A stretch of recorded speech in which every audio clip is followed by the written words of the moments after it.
हमारे देश में एक लंबी भीड़ साधु और बाबाओं की बन गई है। बहुत लंबी भीड़, नकली टाइप की भीड़,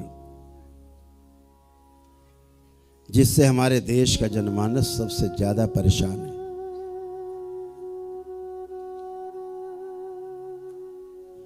और इनकी जितनी बातें हैं 90% ऐसे बाबाओं की हम बात कर रहे हैं जो कथावाचक है। 90%, बल्कि हम 95% कह लें तो और ज्यादा है, ठीक रहेगा। जो कुछ भी उलूल जुलूल बके जा रहे हैं, बोले जा रहे हैं,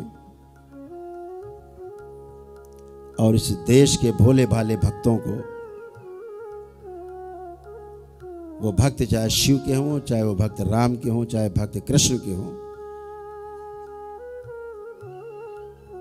चाहे किसी माँ के भक्त, सबको गुमराह करते चले जा रहे हैं।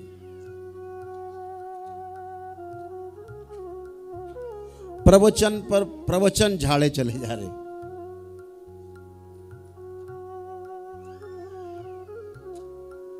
प्रवचन शब्द का अर्थ है प्रमाणित वचन। प्रवचन का ये अर्थ कतई नहीं है कि आपने किताब में पढ़ा और बाँच दिया। ये काम तो शिक्षक का है। शिक्षक का कार्य है, जो हमें पीछे से शिक्षा मिली है, सूचना के रूप में जो हमको मिला है, वो है हम आगे सूचना के रूप में, बातों के रूप में हम आगे बोल दें। प्रवचन का अर्थ कतई नहीं है। अभी प्रवचन ही शब्द का अर्थ का अनर्थ करके बैठे हैं ये कथावाचक, तो बाकी पूरी कथा का क्या करते होंगे ये तो भोलेनाथ ही जानते हैं।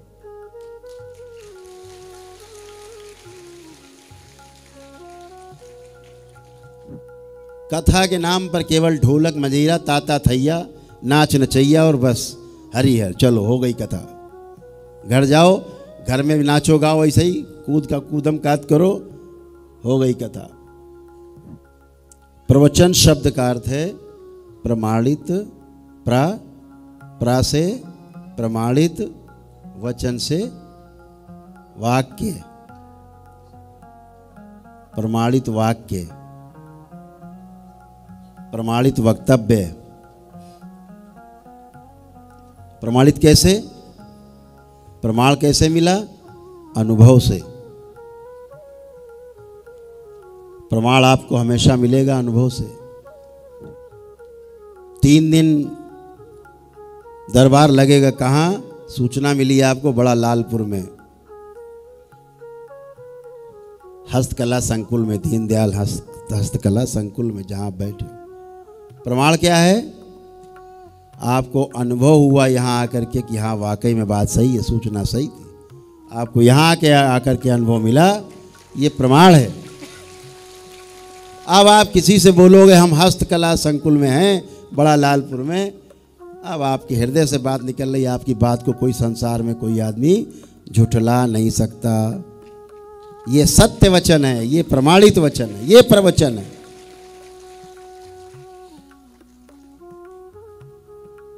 पहले अनुभव हुआ,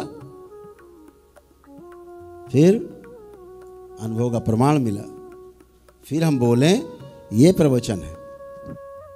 इनका कौन सा प्रवचन चल रहा है? इनका चल रहा है पराया वचन। किताब में पढ़ लिया, ढोल मंजीरा वालों ने गा के सुना दिया, रट लिया, और मंच पे बैठे और ढोल मंजीरा के साथ गा दिया, सुना दिया, हो गया, प्रवचन हो गए, और घोषित कर दिया कि हम गुरु हो गए, आइए अब हम गुरु हैं, तुम सब चेले आओ, पीछे आओ। खुद कुएं में गिरे और बाकी लोगों को भी कुएं में गिरा लिया साथ में। जैसे गुरु वैसे चेला। ये पराये वचन वाले लोग समाज को बहका रहे हैं, समाज को गलत दिशा में ले जा रहे हैं। हमारी महिलाएं और बच्चियां सबसे ज्यादा अनुसरण इनका करती हैं, इनको सुनती हैं। इसलिए सुनती हैं कि सुनाने वाला एक बहुत बड़े भारे सिंहासन में बैठा है, बड़े बड़े बाल रखे, डिजाइनर बाबा बन के बड़े बड़े माला और बड़े बड़े डाल के पुष्प, मुकुट उकुट लगा लिया, ऊपर से मुकुट उकुट और पहन लिया चांदी सोने के, पगड़ी अगड़ी बांध के बैठ गए, रूप बना के बैठ गए।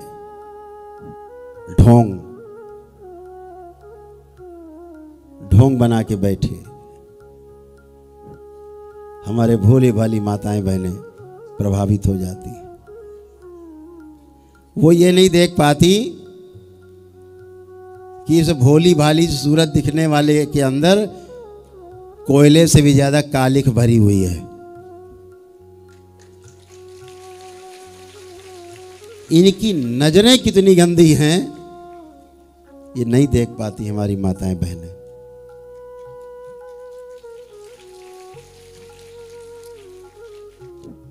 और जब ये बैठ करके ऐसे सिंहासन पे, जिस माँ से जन्म लिया इन्होंने, जिस माँ ने इनको 9 महीने अपना लहू पिला करके पेट में अपने खून से सींचा, 9 महीने रख के पेट में, ये पैदा होने के बाद धोखे से सिंहासन पा जाते हैं। और जब उसी माँ को ये गाली देते हैं तो इतना ही कहेंगे कि ऐसे लोग कभी माँ के श्राप से बच नहीं सकते।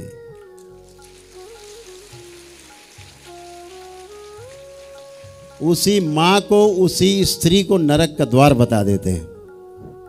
आपका केवल अपना दरबार है, करौली शंकर महादेव धाम का दरबार केवल धरती पर ऐसा दरबार है जो माताओं बहनों के, बच्चियों के 4 दिन कष्ट के, महीने के 4 दिन कष्ट के, जिनमें प्रतिबंधित है पूजा और पाठ, ये दरबार उनको पूजा पाठ का हक देता है। कोई निषेध नहीं। जैसे पुरुष 365 दिन वर्ष में पूजा पाठ कर सकते, ध्यान साधना जप तप, वैसे हमारी माताएं, वैसे हमारी बहनें, हमारी बच्चियां भी जप तप पूजा पाठ अनुष्ठान सब कर सकती। इस विषय में जो भी चाहे, जिस मंच पे चाहे चर्चा कर सकता है हमसे कि दरबार ने यह हक बच्चियों को क्यों दिया। मां भी कभी अपवित्र होती है। ध्यान रखो, ऐसे कथावाचकों, अगर ये मां उन 4 दिनों में अपवित्र रहती है तो जिसके कारण तुम अपवित्र बता रहे हो, उसी खून से तुम्हारे शरीर का निर्माण हुआ है। तुम 365 दिन पूरे के पूरे अपवित्र हो। 365 दिन अपवित्र हो तुम। मां तो केवल 4 दिन हो सकती है, तुम पूरे के पूरे 365 मृत्यु तक, जन्म से लेकर मृत्यु तक तुम अपवित्र हो। 365 दिन आपके पेट में मल और मूत्र दोनों भरा है। पुरुष समाज से कहना चाहते हैं 365 दिन मल और मूत्र दोनों तुम्हारे शरीर के अंदर भरा हुआ है। तो ध्यान रखो, तुम किसी पूजा पाठ में, जब तप अनुष्ठान में 365 दिन तक बैठने के अधिकारी नहीं हो। हर नियम के पीछे कोई कारण होता है। माताओं बहनों को अगर उन 4 दिन पूजा पाठ से, घर का खाना बनाने से, घर के काम काज से दूर रखा गया तो उसके पीछे कारण था कि नियम बना दिया, डर पैदा कर दिया घर में, परिवार में, समाज में। क्यों भय पैदा कर दिया? ताकि उनको कोई ताना ना दे सके, क्योंकि वो तो कष्ट में है। और अगर वो चुपचाप बिस्तर पे पड़ी है अपने, तो कोई ताना ना दे सके कि देखो कैसे बिस्तर पे पड़ी, मौज ले रही है और कुछ काम नहीं कर रही, काम चोर है।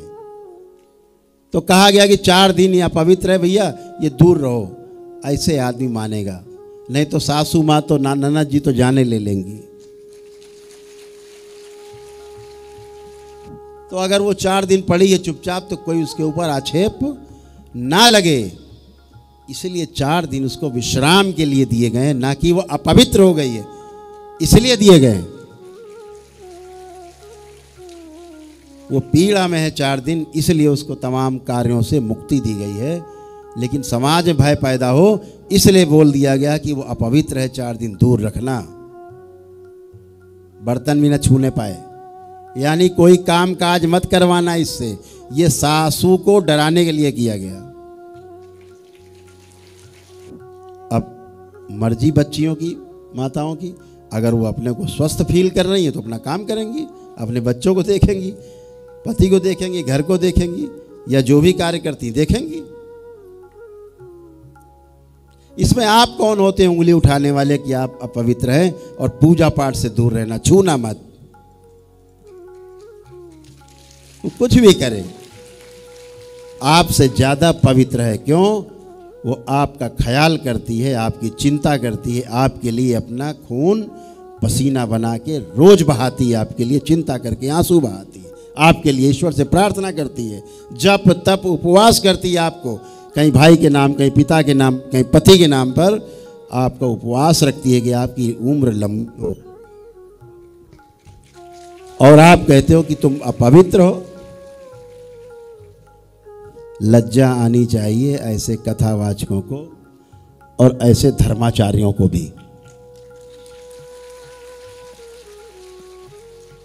ये बात मैं काशी से बोल रहा हूं।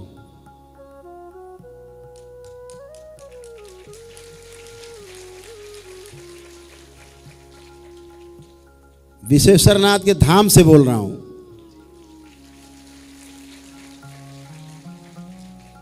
इस काशी के एक एक कण में विराजमान शिव और मां की शक्ति के चरणों में बैठ के कह रहा हूं कि जो मैं कह रहा हूं अपनी बात पर अटल हूं। कोई मुझसे जब चाहे तब चर्चा कर सकता है।